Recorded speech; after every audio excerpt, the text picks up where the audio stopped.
Hi everyone, this is Nate and I'm going to show you how to repair the recirculation door on your HVAC system in your 200 series Land Cruiser.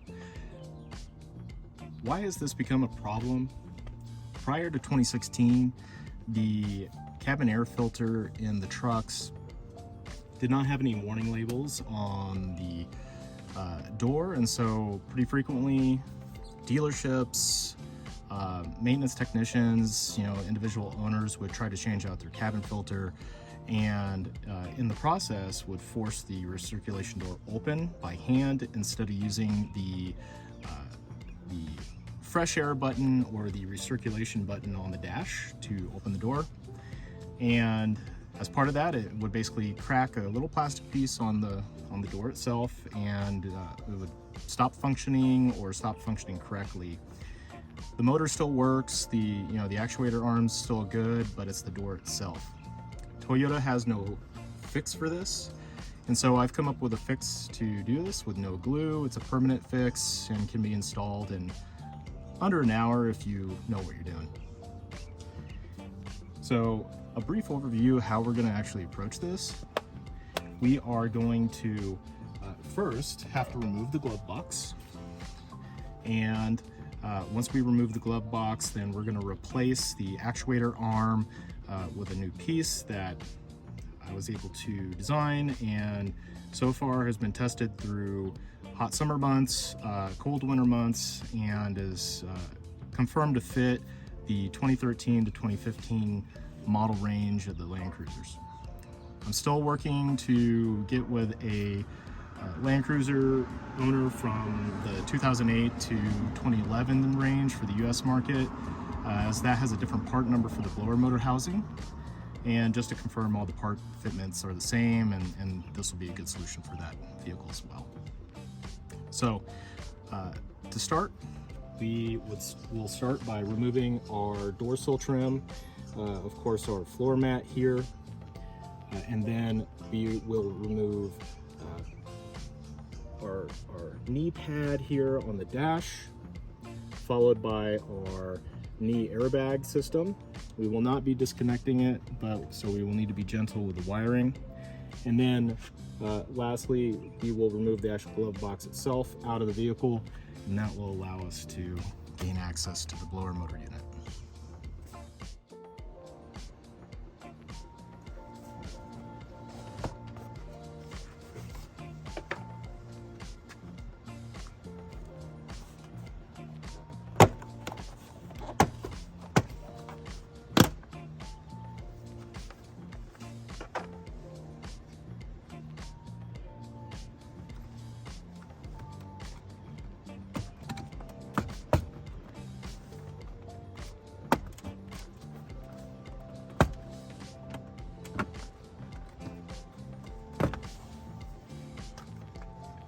So when removing this piece, I generally recommend starting from the back corner here.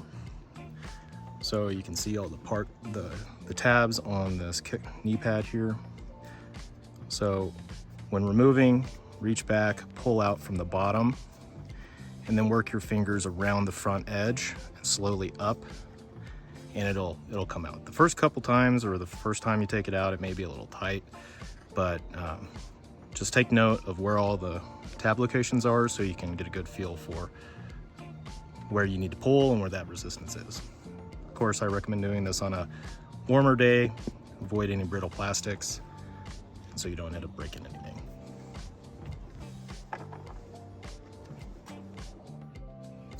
Once the knee pad is removed, then you're going to need to get yourself a 10mm socket, an appropriate ratchet, potentially a 10mm nut driver if that's your preference, or in this case I'm just going to use a small 3/8 impact set to the lowest setting.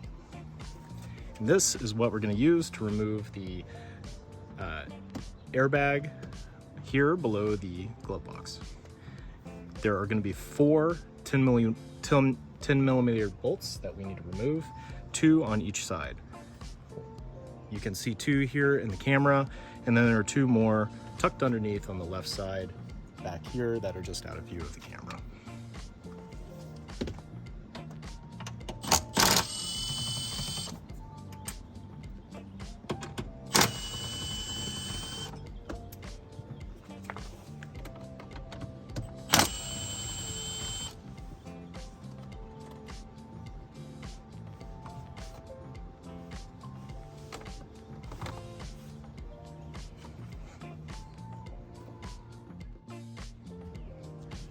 For this last 10mm bolt, I recommend getting just a little extension. It makes it a little bit easier, especially if you're using a impact gun or a bulky tool to get that last bolt.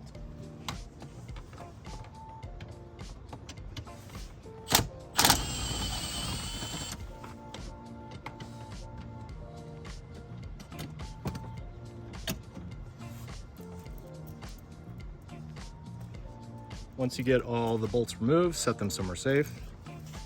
Now don't worry about the airbag unit falling down. It's got little tangs that help with mounting, so it's not going to fall down as soon as you remove the 4 bolts.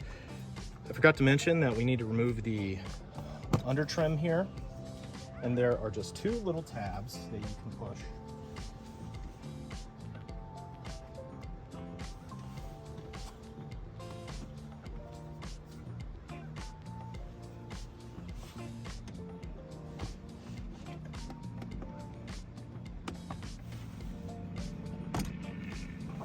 I apologize. 4 little tabs on the underside here. 1, 2, 3, 4. You just push those forward, it'll pop down, and then it slides forward and you can remove it easily. So now with this, it allows me to remove the airbag and position it out of the way.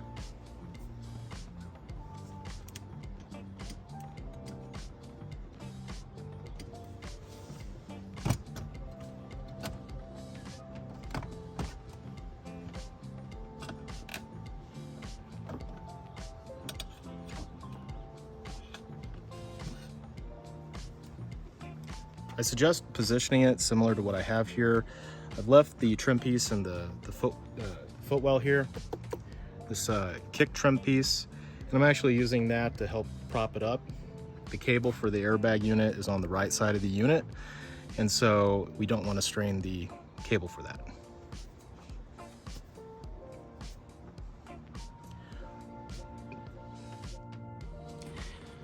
For the next phase, we're going to use a Phillips head screwdriver, a 10mm nut driver to remove the glove box. There are 4 screws that hold the glove box in. We have one located right here, one located right here, and then when we open the glove box on the inside, you're probably going to need a pick or a small screwdriver to remove the trim panel here, or the trim cover, and the trim cover here to access the screws. You can see I already emptied my glove box out, so we'll go ahead and remove this. So first I'm going to start by removing the trim covers, or excuse me, the trim pieces on the inside.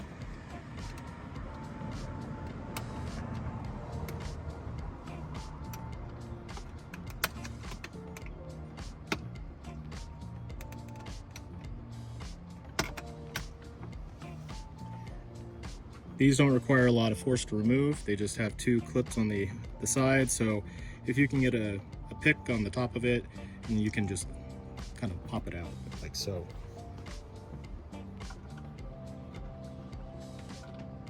There we go. Trim piece is removed. I'm going to use the nut driver in this instance. I'm going to start with the 2 screws on the bottom.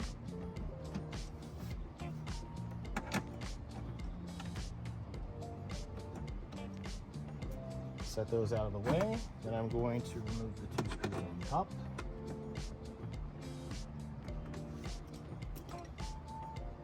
Phillips head screwdriver works perfectly fine here. I just happen to have this on hand, so that's what I'm using. And then once those screws are out, the entire glove box pulls forward gently. Don't forget that there is a little light on here, which you will need to remove the wiring harness for. The clip is really easy to push in and just remove out of the light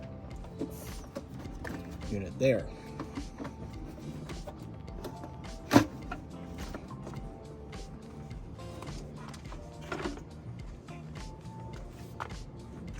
So now we have the blower motor unit exposed.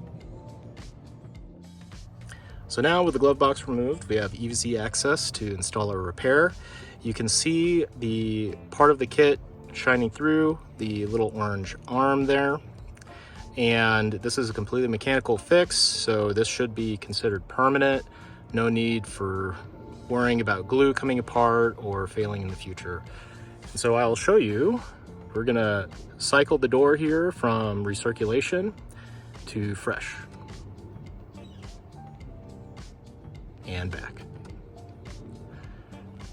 Works perfectly as intended. I drove around for a long time with my door broken after I discovered that. And of course, Toyota, the local dealer that serviced it here last, refused to fix it on their dime and instead quoted me roughly $1,500 to $2,000 US to remove the dash, to replace the actual housing unit, because that's the only way to fix this from Toyota. So what we're gonna do next is show you how to get this kit installed. So here we're gonna start by removing our filter element, pushing these two tabs forward, and then it just slides towards you here. Let me get that out of the way. Mine looks like it could use a change.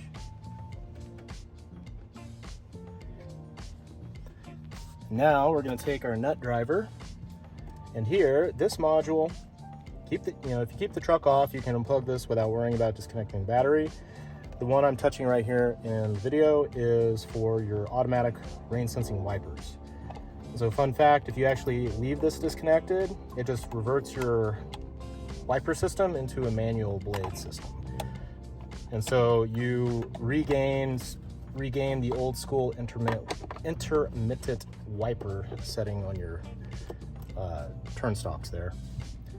So we remove this screw after we unplug this, and we just pull this module straight out and move it out of the way.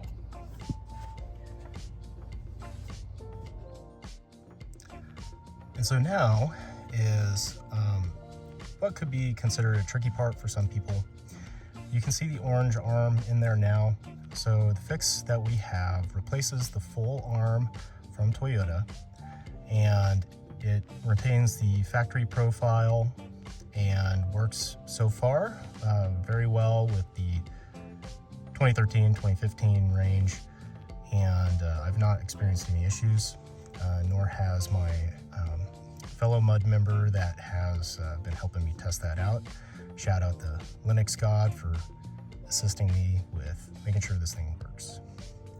So you can see there in this video, and it's going to be kind of hard for me to do while holding the camera, but here is the orange arm, and then you see this white arm just beyond the tip of my nut driver here. That is the the servo motor's actuator arm that drives the orange arm, which in turn will drive the recirculation flap. So good news is that this piece here, you can get your hand up here, you can there's enough flex in this that you can pull this out, and there's a little tab that inserts into here, and I'll show you here in just a moment what that looks like.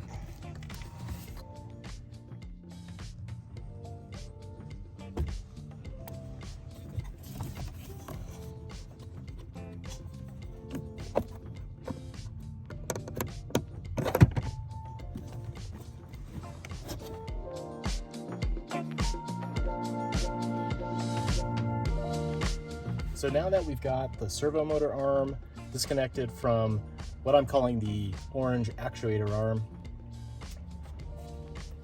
this, prior to the fix, will just pull straight out towards the passenger side of the vehicle for the US market, and you would be able to remove it, and you'll see the hole in the side of the blower housing in which the arm passes through and actually drives the recirculation door here. So I'm going to go ahead and remove this out just so we can check that out on camera.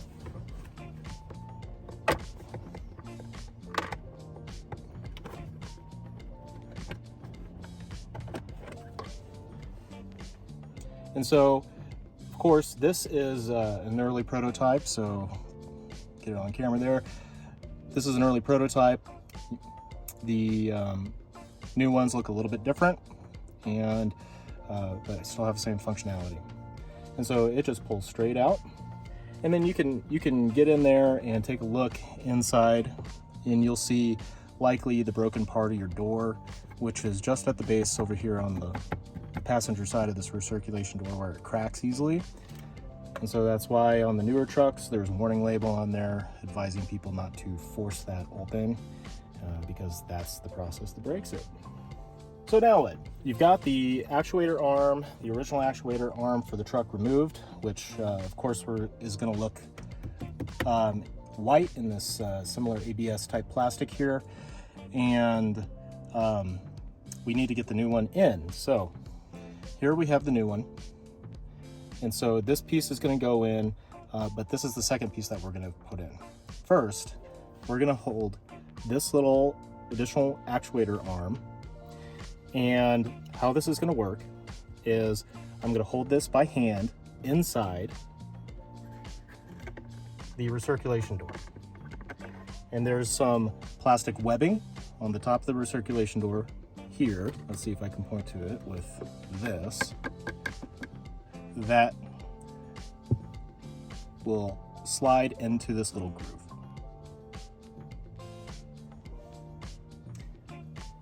So we're going to hold that into place first, and then at the same time we're going to slide this piece in, and you can see that the two pieces are keyed to fit together, and you may have to use just a hair bit of force because this is a bit of an interference fit here, but it doesn't require a crazy amount of pressure, just enough to pop it on, and you will know and you will feel when it pops together, as example here. So there'll be a little bit of a click, and this is about as far as it actually will engage, which is perfectly fine. We've tested this for over a year, no issues, no deformation.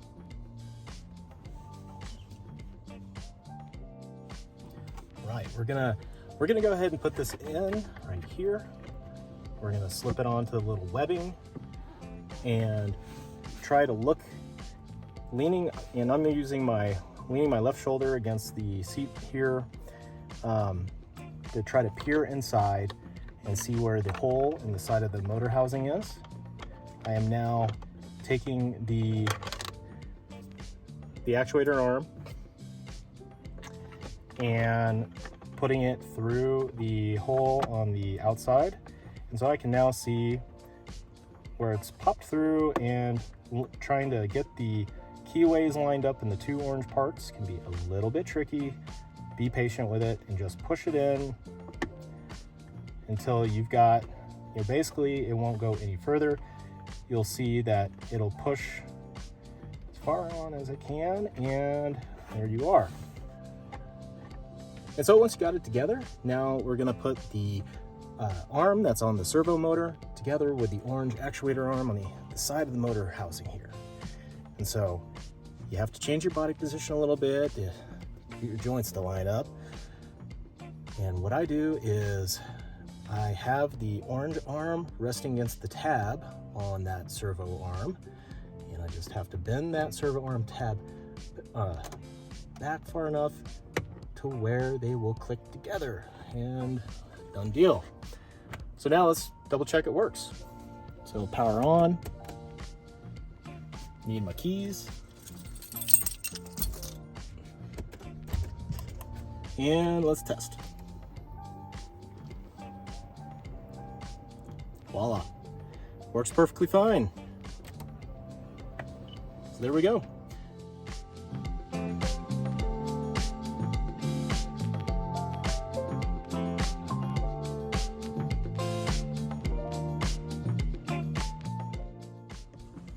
Okay, now we're gonna go ahead and put everything back together. Now that we've got our fix in, we're gonna put our cabin air filter back in, slide it all the way back, push down each corner, make sure it clicks. Now is the time to test your recirculation door if you need to. Reinstall your wiper module unit. This will have one 10mm Phillips screw. Take care not to over tighten it, but make sure it's snug. Reconnect the harnesses for the wiper module. They're color coded and different sizes, so you don't have to worry about mismatching those. Now we're going to reinstall our glove box. And this wire harness here for the LED, let's plug that in. I like to tuck the wire harness up underneath here in the back. You see the white is actually, there are a couple little spots that the wire harness can generally kind of tuck under, right about where that white tape is on the wire loom. There we go. Let's reinstall, and it just goes in, click, and it'll stay in place without the screws. I start with the top screws.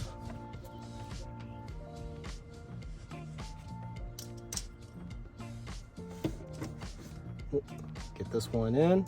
Once again, don't over tighten. These are very, very easy to strip out.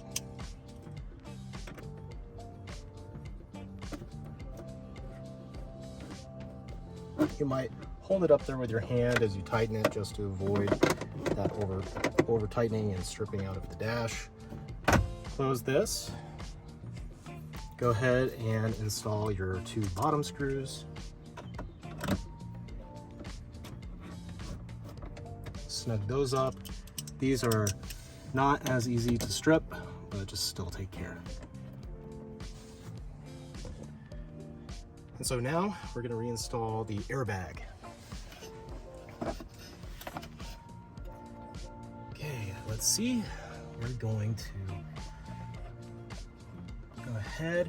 You'll see here there are some tabs just on this on the exterior trim piece here that do need to click into the bottom of the glove box.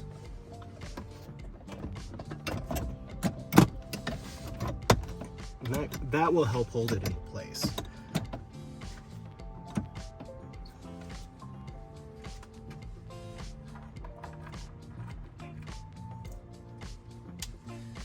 So now we're going to install the 4 bolts.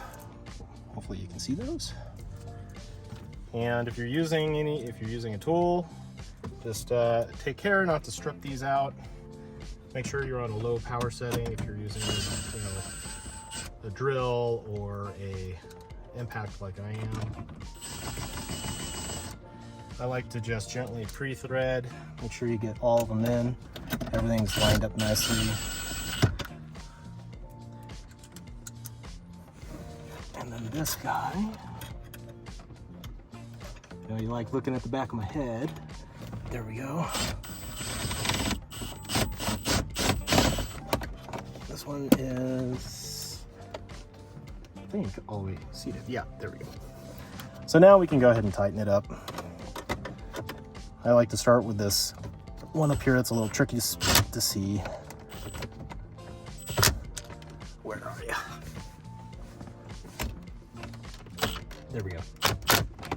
Just give it a couple bumps.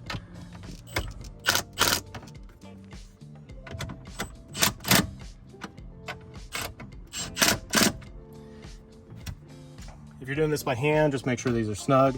Of course, you can always get the factory service manual out if you want to look up the exact torque value. These are not super high torque bolts, but they do need to be very snug on the account that this is an airbag. So before we move on, I forgot to put our little cover screw trim cover pieces back in.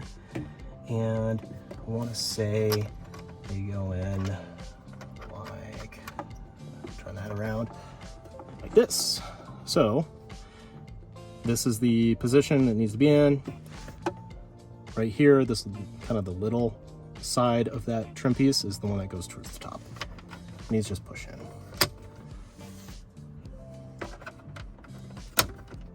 There we go.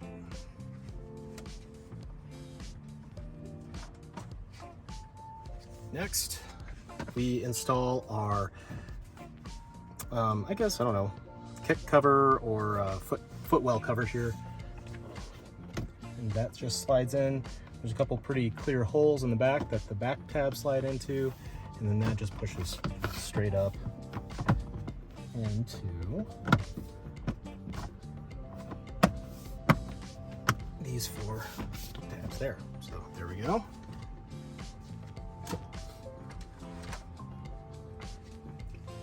Now we're going to put our kick panel on, or knee pad.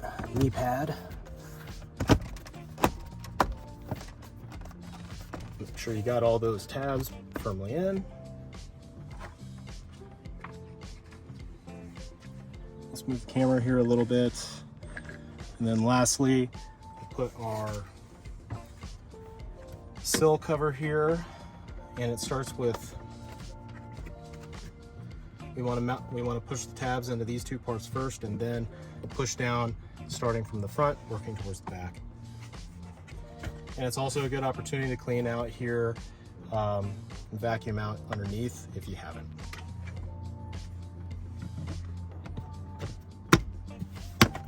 Before I forget, this little tab right here slips up and under. There we go.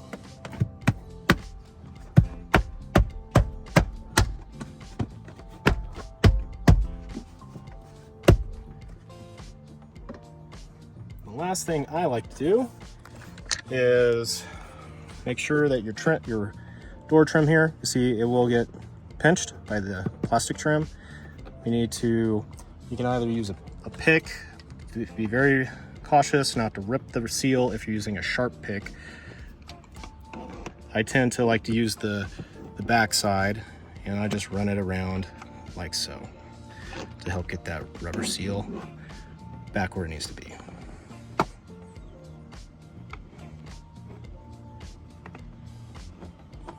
And doing this one-handed is a little tricky. There we go.